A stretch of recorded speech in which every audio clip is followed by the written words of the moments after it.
لوگوں کو زیادہ جاننے کی کوشش نہ کیا کریں، کیونکہ جتنا زیادہ جانیں گے اتنے ہی دور ہوتے جائیں گے۔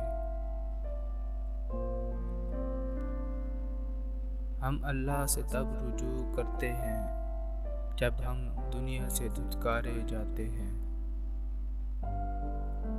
ایک کامیاب انسان وہ ہے جو ان پتھروں سے گھر بنا لے جو اس پر پھینکے جاتے ہیں۔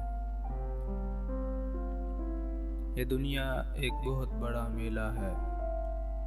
اس میں انگلی اگر جان کر چھوڑ دی جائے یا چھڑا لی جائے تو بچھڑ جانے والے دوبارہ نہیں ملتے۔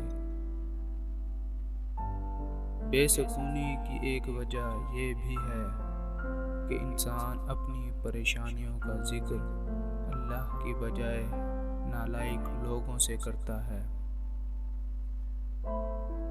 میں کتنا ہی طاقتور کیوں نہ ہو جاؤں، ہر شام زندگی کا ایک دن کم ہو جاتا ہے اور میں اسے روک بھی نہیں سکتا۔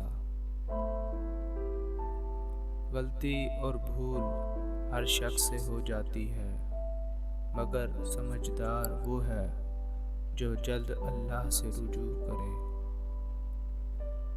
جس کام میں جتنی جلدی کرو گے اتنی ہی اس کام میں دیر ہو جائے گی۔ اچھے نتائج کے لیے صبر کرنا سیکھو۔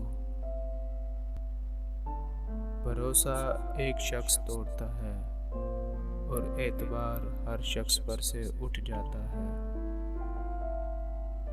جب رشتوں میں ضد اور مقابلہ آ جائے تو یہ دونوں جیت جاتے ہیں اور رشتہ ہار جاتا ہے۔